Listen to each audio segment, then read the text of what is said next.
Mesin ambulans meraung pelan di tengah kabut yang menelan segalanya. Suro membuka matanya perlahan. Ia masih duduk di kursi kemudi, tapi entah bagaimana, bajunya kini basah oleh darah. Nafasnya berat, dadanya sesak, dan di kaca depan terlihat bayangannya sendiri, pucat, mata merah, dan senyum samar yang bukan miliknya. "Apa, aku mimpi?" bisiknya pelan. Tapi rasa dingin di tangannya terlalu nyata, dan suara napas berat dari kursi belakang membuat bulu kuduknya menegak. Ia menoleh perlahan. Di sana, sosok Darto duduk di atas tandu, kepala masih miring, tapi matanya kini terbuka. Pandangan kosong itu menatap lurus ke arahnya. "Kita ketemu lagi, Suro," suara Darto berat, patah-patah, seolah keluar dari tenggorokan yang remuk. "Kau masih ingat aku?" Suro membeku, matanya melebar.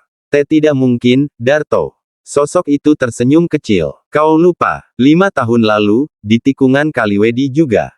Kau yang tabrak aku." Kalimat itu menusuk seperti pisau dingin ke dada Suro. Ia terdiam, ingatan lama yang berusaha ia kubur kembali muncul, malam hujan, lampu mobil yang silau, tubuh seseorang terpental ke parit, lalu, keheningan.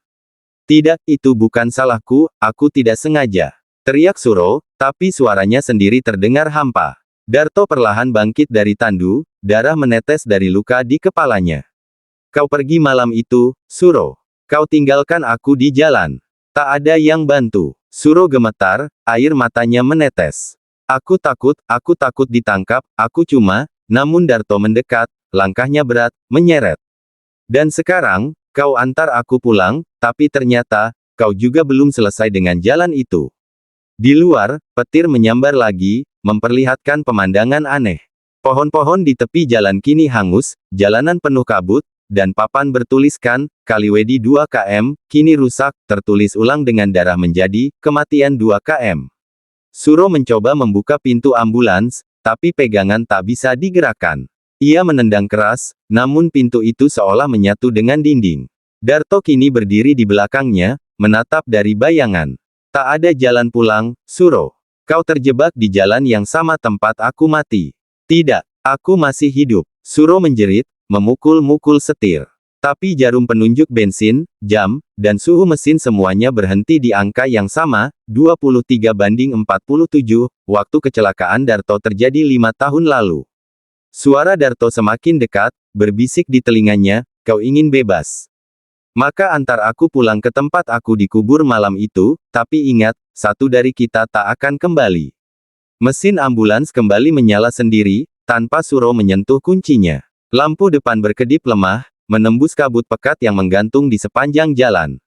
Di spion, bayangan Darto masih tampak duduk diam di belakang, kepalanya menunduk, tangan kaku memegang tandu seolah menunggu sesuatu. Kemana aku harus antar kau?" tanya Suro gemetar, mencoba mengatur napas. Dari kursi belakang terdengar suara serak, "Ke barat, 3 kilometer lagi, di tikungan tempat darahku jatuh." Kata-kata itu membuat udara di kabin terasa makin dingin.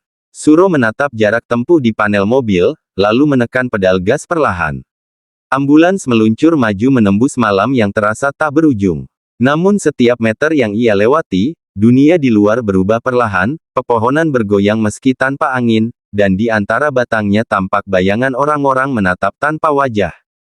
Suro mencoba fokus ke jalan. Tapi tiba-tiba, suara radio kembali hidup. Bukan statis, melainkan suara lirih seperti doa. "Inna lillahi wa inna ilaihi rajiun," diulang berkali-kali, dengan nada sedih dan melengking. Darto ikut bergumam dengan suara patah, seolah mengiringi doa itu. Lampu jalan yang tadi tak ada kini muncul satu persatu, menyala dengan cahaya kuning redup. Namun cahaya itu bukan dari tiang lampu, melainkan dari obor di tangan orang-orang yang berdiri di pinggir jalan. Puluhan, mungkin ratusan, berpakaian putih kusam, wajah mereka tertutup kain kafan. Mereka diam, tapi kepala mereka perlahan menoleh mengikuti ambulans yang lewat. "Ya Tuhan," Suro berbisik lirih, matanya tak berani menatap keluar lagi. Tapi dari kaca samping, ia melihat salah satu sosok itu mendekat dan menempelkan tangannya di jendela. Di balik kain kafannya, terdengar suara perempuan berbisik, "Aku juga belum pulang." Darto tertawa pelan di belakang. "Mereka semua korban dari jalan ini, Suro. Mereka menunggu sopir yang tak pernah berhenti." Tawa itu berubah menjadi batuk berat bercampur darah. Kau bukan yang pertama, tapi mungkin yang terakhir. Tiba-tiba jarum kecepatan berputar sendiri. Ambulans melaju kencang meski kaki Suro tak menekan pedal. Ia mencoba mengerem, tapi pedal tak berfungsi. Lampu depan menyorot papan tua yang nyaris tumbang di tengah jalan, tulisan di atasnya kini jelas terbaca, Kuburan Kaliwedi, 500 M. Dari belakang terdengar suara langkah, mendekat perlahan. Suro tak berani menoleh, tapi ia merasakan napas dingin di tengkuknya. Sudah dekat, Suro, bisik Darto. Tempat aku menunggumu sejak malam itu. Saat ambulans menembus kabut terakhir, jalanan berubah jadi tanah basah. Batu nisan-nisan tua tampak di kiri kanan, dan di ujung sana berdiri satu nisan besar bertuliskan, Darto bin Saman, meninggal 5 tahun lalu. Tepat di bawahnya, tanah mulai bergetar. Seolah ada sesuatu di bawah sana, yang ingin keluar. Ambulans berhenti mendadak di depan nisan besar bertuliskan, Darto bin Saman, meninggal 5 tahun lalu. Mesin mati sendiri, lampu depan padam. Hanya sinar petir sesekali yang menerangi pekuburan tua itu. Suro menatap ke depan tanpa berkedip, jantungnya berdebar begitu keras sampai terasa menyakitkan. Dari belakang, pintu ambulans terbuka perlahan dengan suara berderit panjang. Darto turun, langkahnya berat, tubuhnya masih basah darah, tapi kini wajahnya tampak lebih utuh. Matanya merah menyala di bawah hujan tipis yang mulai turun kembali. Kau janji mau antar aku pulang, Suro, katanya datar. Ini rumahku, tempat semuanya berakhir. Suro menggigil. Ia ingin kabur, tapi kakinya terasa berat seolah ditarik tanah. Suara-suara aneh mulai muncul di sekeliling, seperti desah napas dari bawah tanah, seperti seseorang yang memanggil dari dalam liang. Suro, buka, tanah ini belum tenang. Darto menatapnya dengan dingin. Ambil sekop di belakang ambulans. Gali di sini. Suro menatap ke tanah di depan nisan, di mana rumput basah tampak bergetar pelan. Ia menggeleng cepat. Tidak, aku tidak mau, ini gila.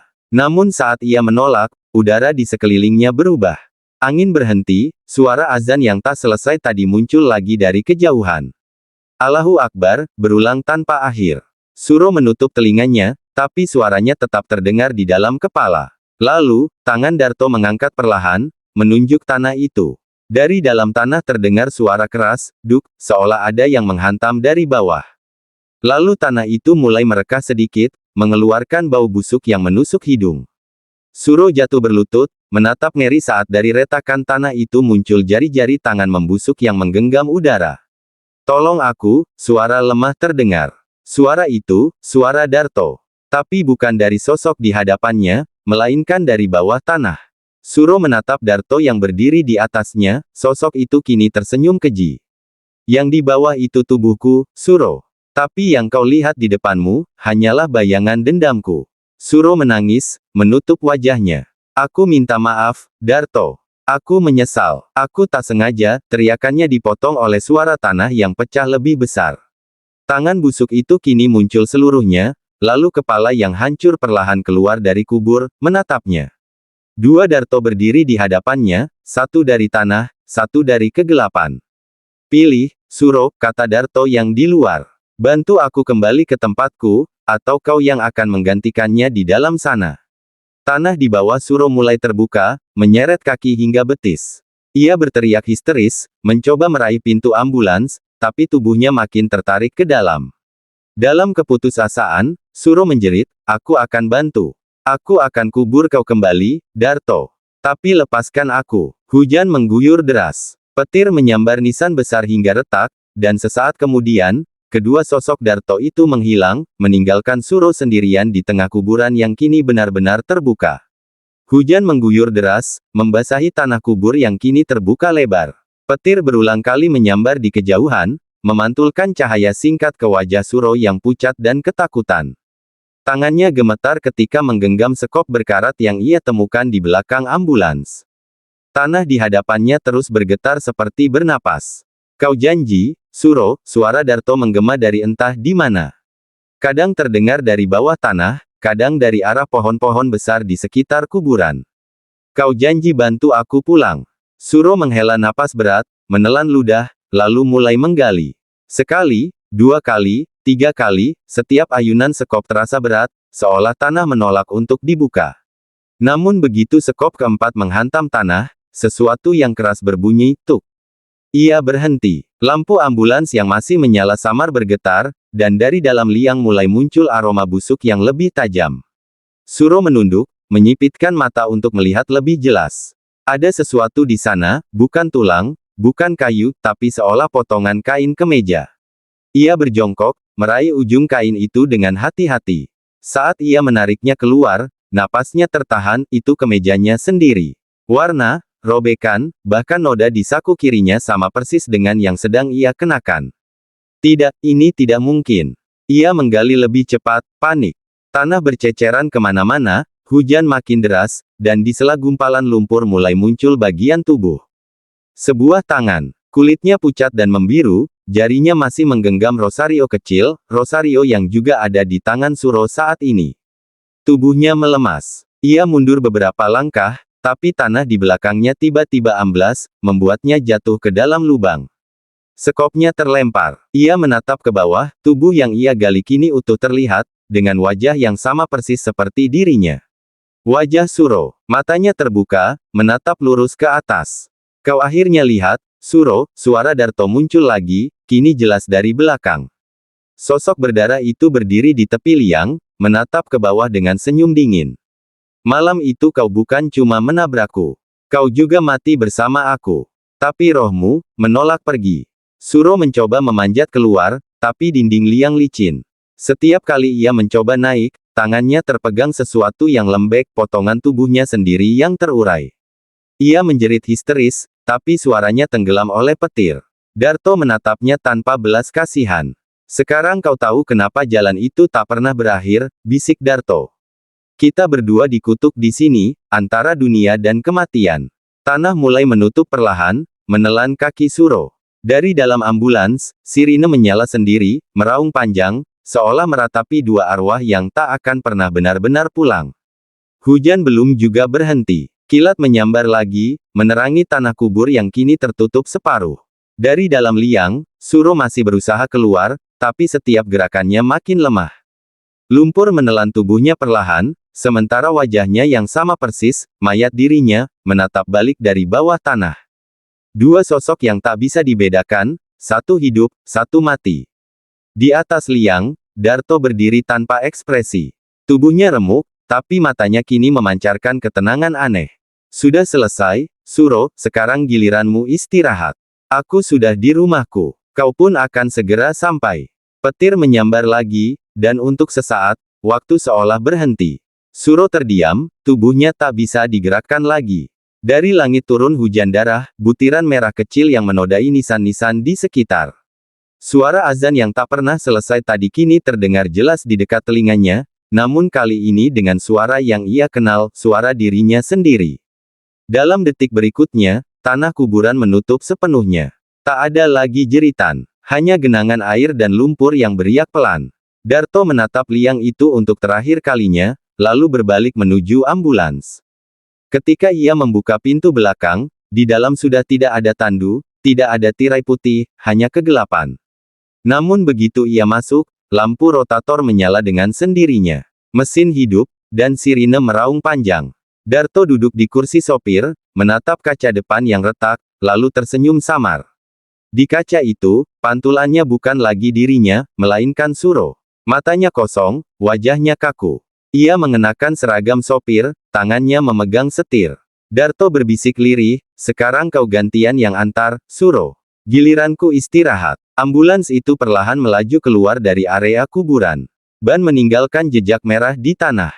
Saat sampai di jalan utama Kaliwedi, kabut menebal lagi, menelan seluruh pemandangan. Dari kejauhan, sirine ambulans menggema panjang, lalu menghilang di tikungan. Beberapa jam kemudian, hujan berhenti. Fajar mulai muncul di ufuk timur. Seorang warga desa yang melintas dengan motor berhenti di pinggir jalan karena melihat sesuatu, bekas roda mobil di tanah basah, menuju ke arah kuburan, tapi tak ada jejak keluar. Ia menatap sekeliling, bingung, lalu memalingkan pandangan ketika mendengar suara samar dari kejauhan, raungan sirine yang datang perlahan, lalu berhenti di belakangnya. Ketika ia menoleh, tidak ada apa-apa. Hanya udara dingin yang tiba-tiba mengembun di kaca spion. Di sana, tertulis dengan jari basah, ambulans terakhir. Hingga kini, warga sekitar mengaku masih sering mendengar suara sirine di Jalan Kaliwedi setiap malam hujan. Ambulans putih dengan lampu redup akan lewat pelan, membawa dua bayangan di dalamnya, satu duduk di depan memegang setir, satu di belakang tersenyum. Tak ada tujuan, tak ada akhir, hanya perjalanan tanpa henti menuju rumah yang tak pernah ditemukan.